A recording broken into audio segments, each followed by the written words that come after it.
A glazing sub on a 24-story office tower in Houston specified a stick-built system. The GC approved it, the owner approved it, the building permit was issued. 6 months into installation, the project was 11 weeks behind schedule because nobody had done the math on how long it takes to field glaze 62,000 square feet of stick curtain wall on a building that tall. A unitized system would have cut the install window by half, but by that time anyone ran those numbers, the extrusions were already on order. System type is one of the first decisions on a glazing package, and is almost never revisited, even when the original choice was wrong for the job condition. By the end of this video, you understand the four main curtain wall system types: stick, unitized, semi-unitized, and structural silicone glazing. What each one costs, where each one fails, and how to know which one belongs on your job. Here's where the problem lies. On most commercial projects, the curtain wall system type gets decided in schematic design, sometimes by the architect, sometimes by the glazing consultant, occasionally by the GC's estimator during budget pricing. It's treated like a spec line item. Pick a system, move on. What doesn't happen often enough is a deliberate comparison of all four system types against the actual conditions of the job: the floor-to-floor height, the installation axis, the schedule, the facade geometry, and the fabrication lead time. Those conditions determine which system performs. The spec sheet doesn't. So here's what each system actually is, not the manufacturer's definition, the field definition. Stick built. Aluminum framing goes up first, vertical mullions anchored to the structure, horizontal transoms installed between them. Glass and infill panels are set into the frame in the field. Every piece is handled separately on the scaffold or from a swing stage. It's the most labor-intensive system. It's also the most flexible. You can adjust dimensions in the field, accommodate structural movements that wasn't on the drawings, and work around site conditions that prefabricated system can't absorb. Typically installed costs $65 to $110 per square foot, depending on the system complexity and market.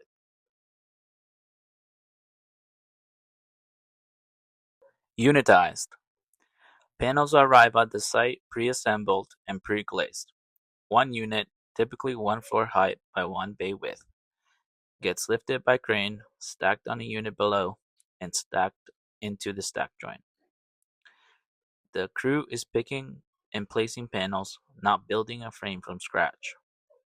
Typically installed cost $95 to $160 per square foot.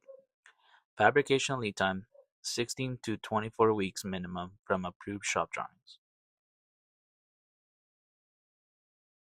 Semi-unitized. A hybrid. The framing, mullions, and transoms are pre-assembled off-site. The glass is field set on-site. You get some of the speed advantage of unitized without the full fabrication lead time because you're not waiting on glass to be cut and set at the factory before panels ship. This is the system most often substituted in when a project originally specs unitized, but the schedule gets compressed and fabrication window disappears. The framing ships faster. The glass gets ordered separately and installed when it arrives. The trade-off? You still have field glazing labor, and the quality control on the glass setting is now a field condition, not a factory condition.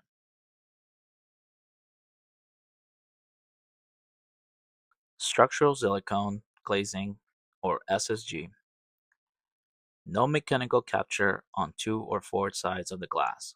The glass is bonded to the frame with a structural silicone sealant, typically Dow 995 or a comparable two-part silicone, and held in place by the adhesive bond alone on the bonded sides. From the exterior, the result is a flush glass plane with no visible aluminum frame on the bonded sides. That's the aesthetic driver.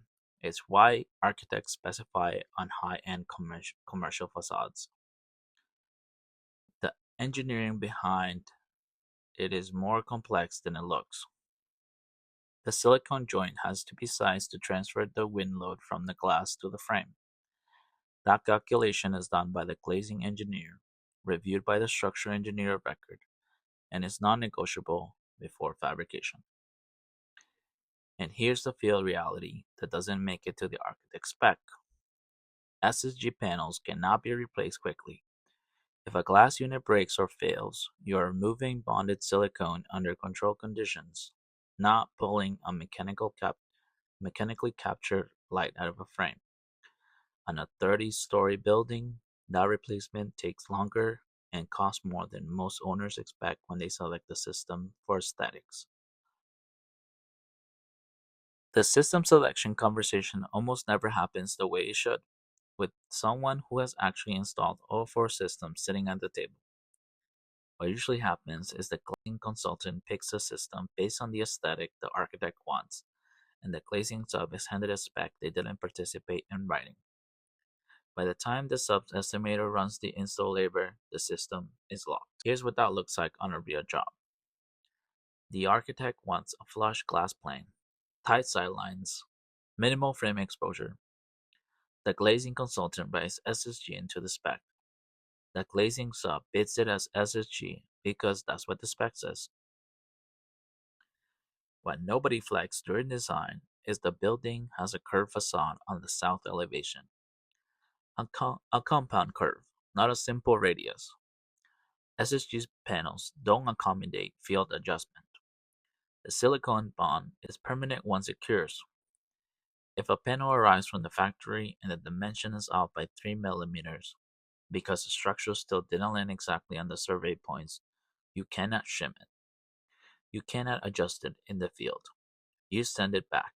On a curved facade with compound geometry, the tolerance stack between the structural steel, the anchor setting, and the panel fabrication is tighter than a flat facade. SSG makes the stack unforgiving. The system that actually belonged in the south elevation was semi-unitized with four-side mechanical capture.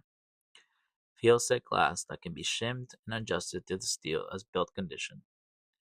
It would have cost about $12 more per square foot. The south elevation was 8,400 square feet.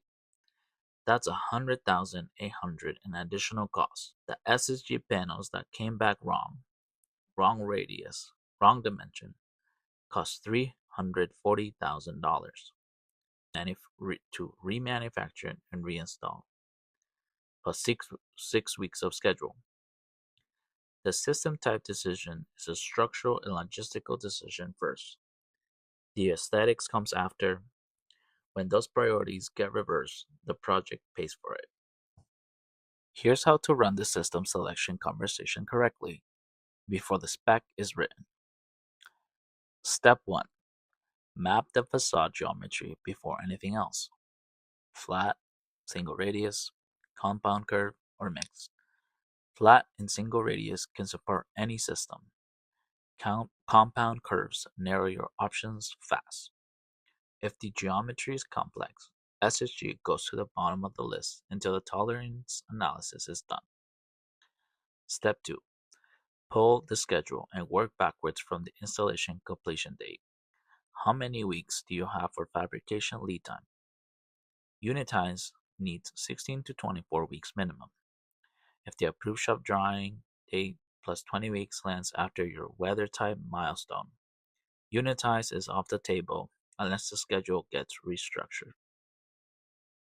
Step 3. Price all three viable systems, not just the one in the spec. Ask the glazing sub to provide budgets for stick, semi-unitized, and unitized against the same scope.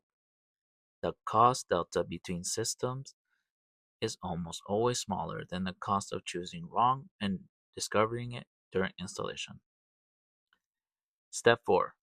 Ask the glazing sub which system their crews have installed most recently on a comparable job type.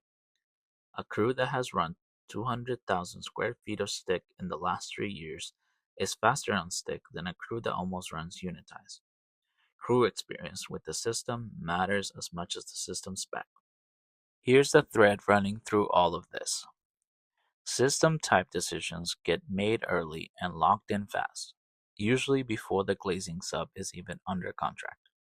That means the people making the decisions are often working from a spec sheet and a budget number, not from field experience with how each system actually performs under the conditions of that specific job. The jobs that run clean are the ones where somebody, a PM, a glazing consultant, a senior estimator, slowed down long enough to ask, does this system actually fit this project, or does this project fit the system we know best? Those are different questions, and on a 62,000 square foot facade, the answer to the wrong one costs you 11 weeks. Next video goes deeper on a stick-built system specifically, the installation sequence from anchor setting through glass, the field quality checkpoints most crews skip, and the one condition that causes more stick current wall failures than any other detail. If you're managing a stick package right now, the one that matters before your next site walk. What system type is running on your current job, and was it the right call for the building? Drop it in the comments.